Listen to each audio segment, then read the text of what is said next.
So if you've been watching the news, you've definitely heard that the S&P 500 has reached historic levels. It has crossed the 5,000 point level. Here you see 5,026.61 at the close of the market on February 9th. But what does that mean? Why should it matter to us? What's a point on the S&P 500 index? What does it track? And how can we get exposure to that? Welcome back to another episode of the MD Investor, and we're going to hit all of those questions today. I've been hearing this almost my entire life. Since I was a kid, you watch the news and the reporter said the S&P 500 was up 10%. The S&P 500 was up 5 points to close at whatever. When I heard that, it meant nothing, absolutely nothing to me. Take the remote, change, let's see who's playing on the game. Because it meant nothing to me, to be honest. Nobody in my circle was talking about that, but things are now changed. So what is the S&P 500? The S&P 500 is the 500 largest publicly traded companies in the United States.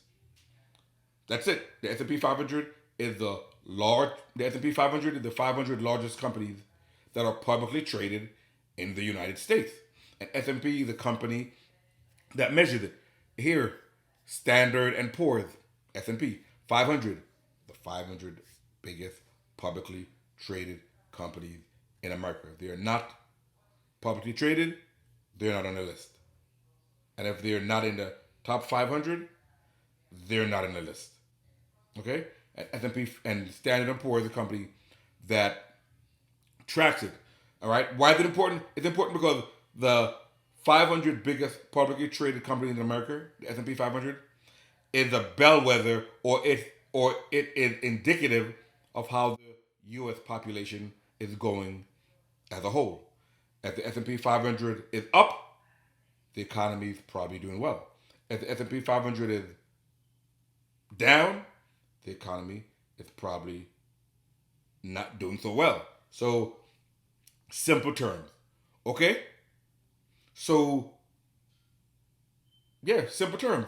So, that's it. So, that kind of demystifies it a little. Let's keep going. It says here there are 503 constituents, which kind of makes no sense because it's called the S&P 500. So why is there more than 500 constituents?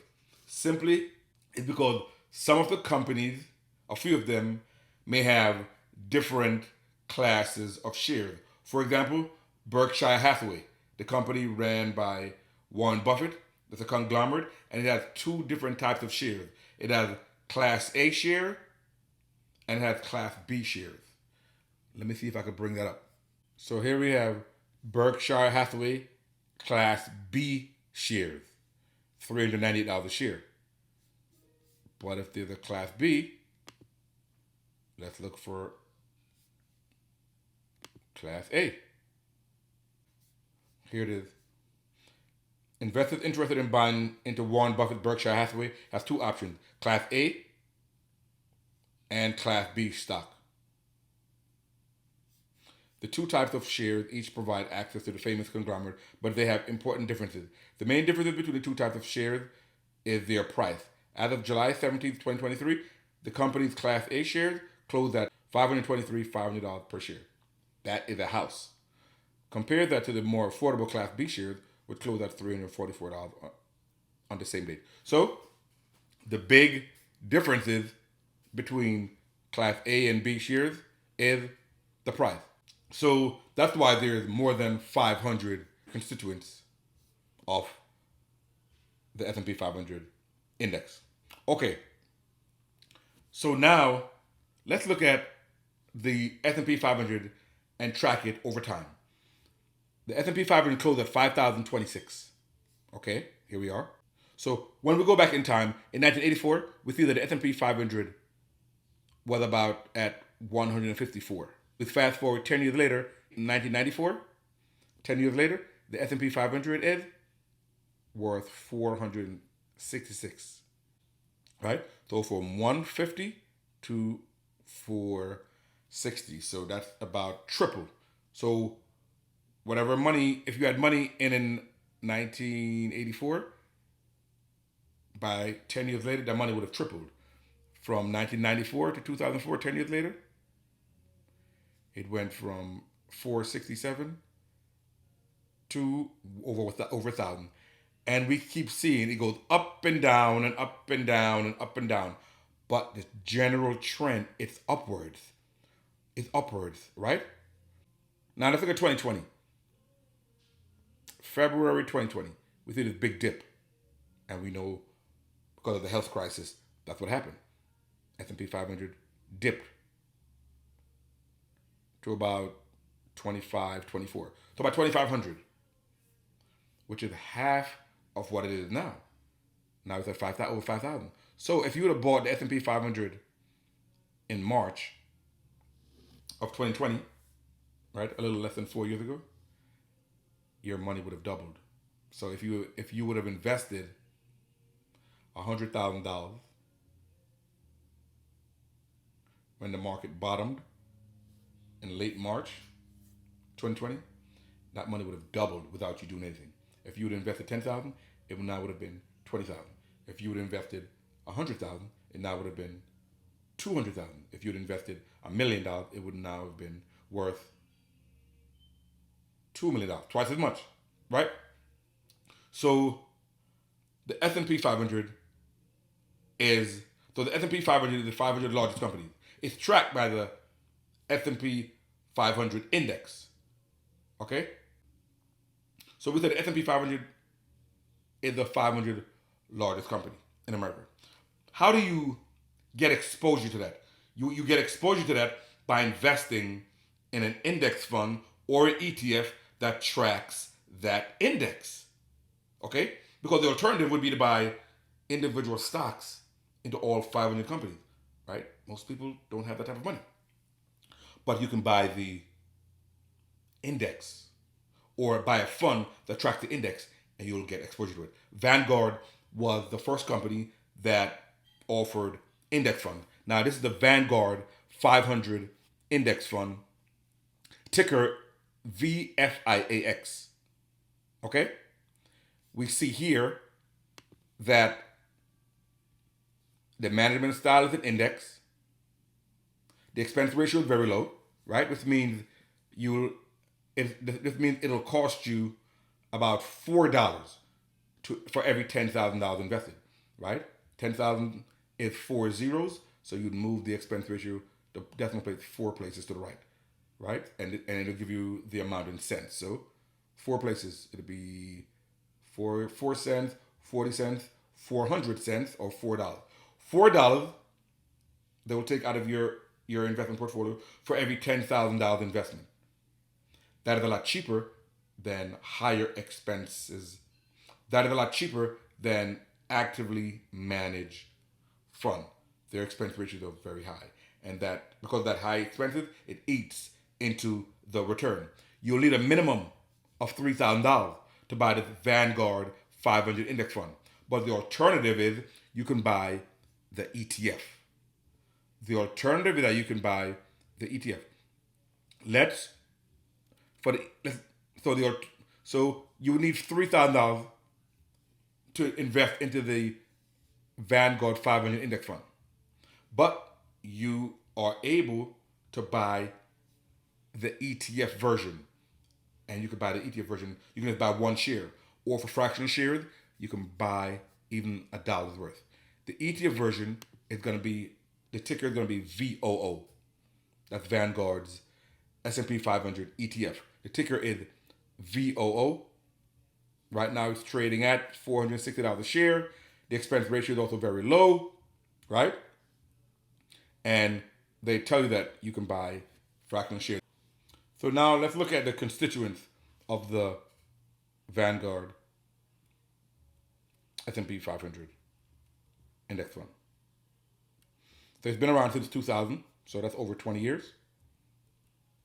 We said the minimum investment is $3,000, but you can buy the ETF version or VOO.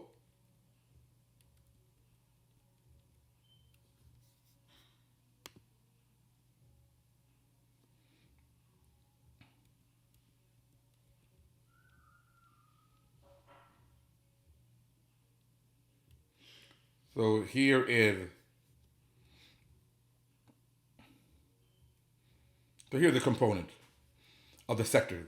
So here you see you have communications.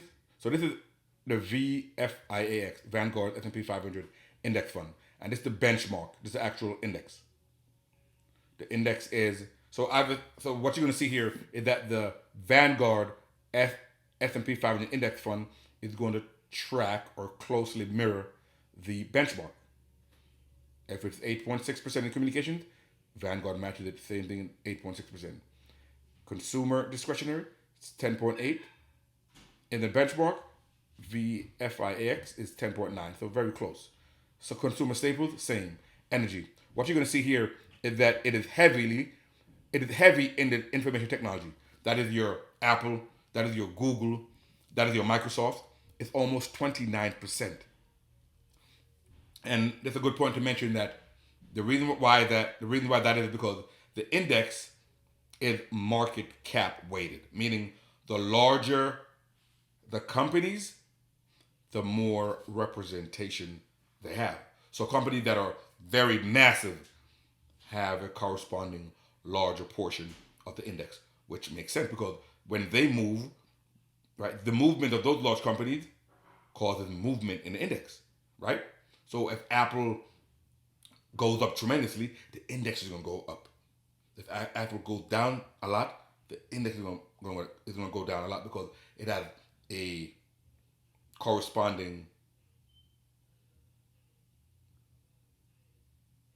If Apple goes up a lot, the index goes up. If Apple goes down, the index goes down a lot because they are such a large portion of the index. Correspondingly, smaller segments like materials only 2.4%, real estate only 2.5%, and utilities, if they go up and down, it's not gonna cause that much movement in the index because they represent a much smaller segment. So it is market cap weighted as opposed to other indexes which are weighted in different ways. For example, the Dow Jones is price weighted, meaning companies that have a larger or higher price move the index of the Dow Jones more. Companies with smaller price move it less. Okay, so now let's go on. Now let's go on. Again, so we said the holdings are going to have Apple is going to be the largest holding because it represents a market cap of $68.7 billion worth of Apple stock is in there. 68.2 billion worth of Microsoft, Amazon, Nvidia, Google, right? Meta or Facebook, Google, the class sheets here, Tesla. So you see the top 10, Berkshire Hathaway, the top 10 have a large representation because they're mainly large cap company because of their size. And then it goes on JP Morgan Chase, and then it goes on to smaller. Now, the market cap. How did we come up with the market cap? Right? Say this company is worth this much, so it's going to represent larger. They come up with a market cap by the share price and the number of shares outstanding. That's it. Share price and the number of shares outstanding. We see that Apple is a huge company. The valuation of Apple is somewhere around $3 trillion. And we get that by the number of shares and the price per share. Let's look at the share of Apple. How much is one Apple share? So Apple, we see, is trading about $188 per share. Right? $188 per share of Apple. And we see the 52-week high is about $199. So it's close to the 52-week high. It's been as low as $143. The market cap for Apple is about $2.92 trillion, almost $3 trillion. The market cap for Apple is about $2.9 trillion. Where did that come from? That comes from the share price was about $188, and then the number of shares outstanding. tells us that it has about, so the number of shares of so it tells us the number of shares outstanding of Apple as of February 2024 is about 15.6 billion. So Apple has about 15.6 billion shares outstanding. You multiply that by the $188 a share, and you come up with about $2.9 trillion valuation. So because that company is so large, it gets a larger portion in the S&P 500 index. We'll do that for all of the 500 companies. The price per share and the number of shares outstanding to give you the valuation of the company. And you add up all of that, all of those market caps, you add them all up, and we get a market cap of about $42 trillion. So the S&P 500 is a market, and it's a market that's valued at about $42 trillion as of December 30th, 2023. It's a $42 trillion market. So when they say the S&P 500 is at 5,000, to find out how much each point represents, you'll take the market cap, which is $42 trillion. That's the market cap of all of the 500 companies. You take 42 trillion and you divide that by about 5,000 or 5,026 to be exact, and you'll get about 84 billion.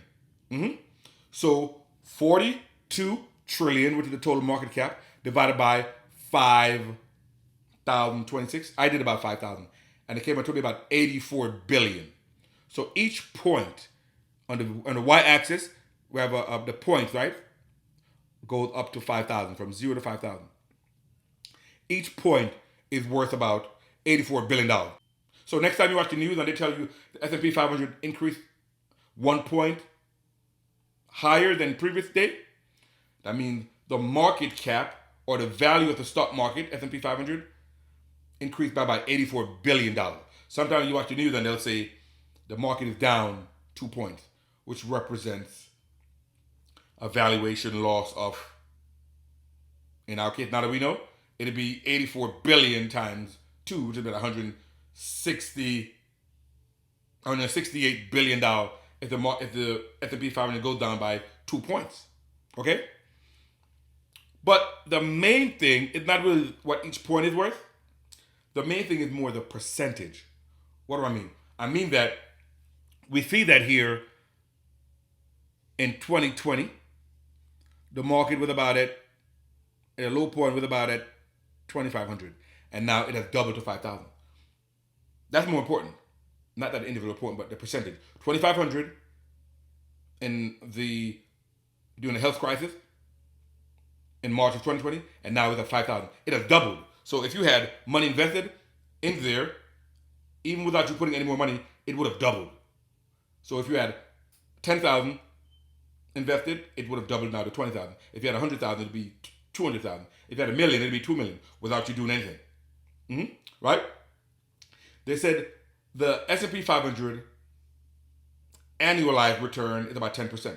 Not 10% every year, because we know last year, 2023, the market went up 24%.